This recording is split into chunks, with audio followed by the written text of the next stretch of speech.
शांति। आज 27/6/2024, 27 जून 2024। मीठे बाबा के मधुर मुरली का मुख्य सार है। मीठे बच्चे, तुम्हें शरीर से अलग होकर शिव बाबा के पास जाना है। तुम्हें इस शरीर से अलग होकर तुम आत्मा उस निराकारी धाम में, परम धाम में शिव बाबा के पास जाना है। तुम शरीर को तो साथ ले नहीं जाओगे, इसीलिए शरीर को भूल अपने को आत्मा देखो। कलयुग के अंत का समय चल रहा है। बाबा कहते हैं तुम बच्चों को बाबा के पास परम धाम जाना है, इसीलिए इस शरीर को भूलकर अपने को आत्मा देखो। प्रश्न है, तुम बच्चे अपनी आयु को योग बल से बढ़ाने का पुरुषार्थ क्यों करते हो? उत्तर, क्योंकि तुम्हारी दिल होती है हम शिव बाबा द्वारा सब कुछ इस जन्म में जान जाएं।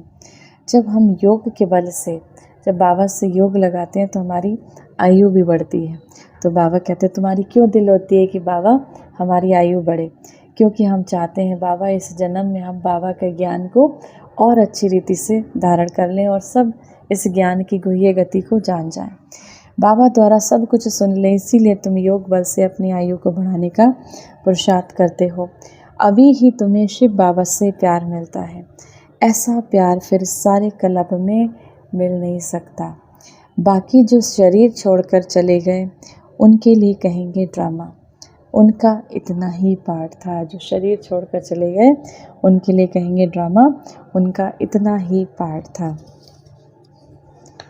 धारणा के लिए मुख्य सार है। पहला नंबर, शिव बाबा का संदेश सुनाकर सभी के दुख दूर करने हैं।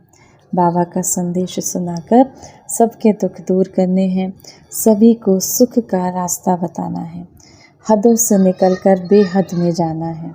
हदों से निकलकर बेहद में जाना है। इस संसार की हद से निकलकर बेहद के उस परमात्मा शिव बाबा को याद करना है।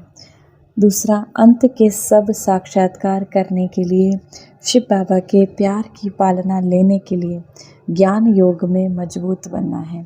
अंत के सब साक्षात्कार करने के लिए, अंत के समय में बाबा कहते सभी साक्षात करने के लिए कि हमारा सतयुग में क्या पद होगा, क्या स्थान होगा, बाबा ने हमारी क्या क्या गलतियां हुई इस ज्ञान मार्ग में, बाबा हमें हर तरीके का साक्षात्कार कराएंगे। उसके लिए शिव बाबा के प्यार की पालना लेने के लिए ज्ञान में और योग में, दोनों में मजबूत बनना है। दूसरों को चिंतन ना कर योग बल से अपनी आयु बढ़ानी है। वरदान है, अलबेलेपन व टेंशन के अभिमान को छोड़ शिव बाबा की मदद के पात्र बनने वाले सहज पुरुषार्थी भव। कई बच्चे हिम्मत रखने के बजाय अलबेलेपन के कारण अभिमान में आ जाते हैं कि हम तो सदा पात्र हैं ही, शिव बाबा हमें मदद नहीं करेंगे तो किसको करेंगे। इस अभिमान के कारण हिम्मत की विधि को भूल जाते हैं। कईयों में फिर स्वयं पर अटेंशन देने का भी अभिमान रहता है, जो मदद से वंचित कर देता है। समझते हैं हमने तो बहुत योग लगा लिया, ज्ञानी योगी तू आत्मा बन गए, सेवा की राजधानी बन गई। इस प्रकार के अभिमान को छोड़ हिम्मत के आधार पर मदद के पात्र बनो तो सहज पुरुषार्थी बन जाएंगे। बहुत से सोचते हैं हमने बहुत योग लगाया, हमें तो सारा ज्ञान भी मिल गया। तो बाबा कहते हैं इस तरीके के अभिमान को छोड़कर हिम्मत के आधार पर मदद के पात्र बनो।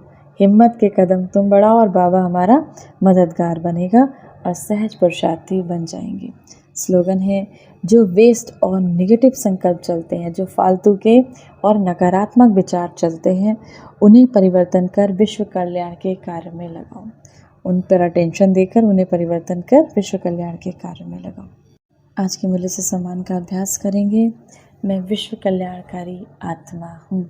परमपिता पर शिव पिता की संतान, मैं विश्व कल्याणकारी आत्मा हूँ। कम से कम होमवर्क में करेंगे, कम से कम हम एक आत्मा को तो ज़रूर बाबा के इस ज्ञान को सुनाएंगे। आजकल इतने साधन है जिसके माध्यम से हम बाबा के इस ज्ञान को ईज़िली पहुंचा सकते हैं। तो हम इस आधुनिक युग में बाबा के इस ज्ञान को जन जन तक, उन आत्माओं तक पहुंचाएंगे जो आत्माएं दुखी हैं, परेशान हैं, दर्द में हैं और किसी न किसी कारणवश अशांत हैं, डिप्रेशन में हैं, सब कुछ होने के बाद भी तनाव में हैं।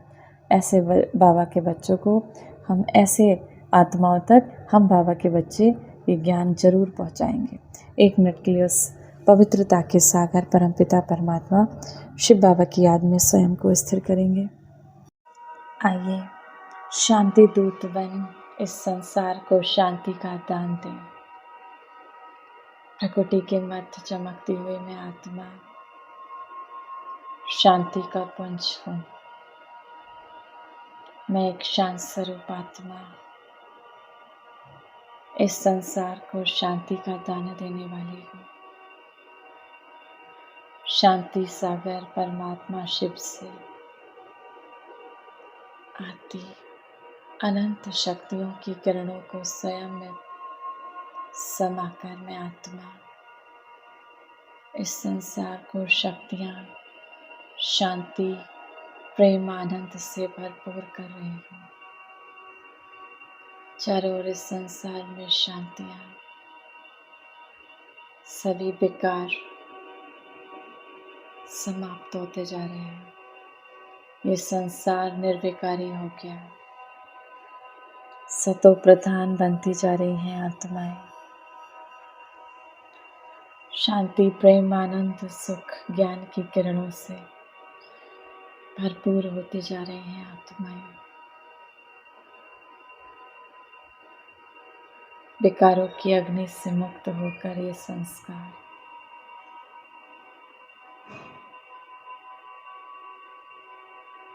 शांत स्वरूप बन गया, प्रेममय बन गया। चारों ओर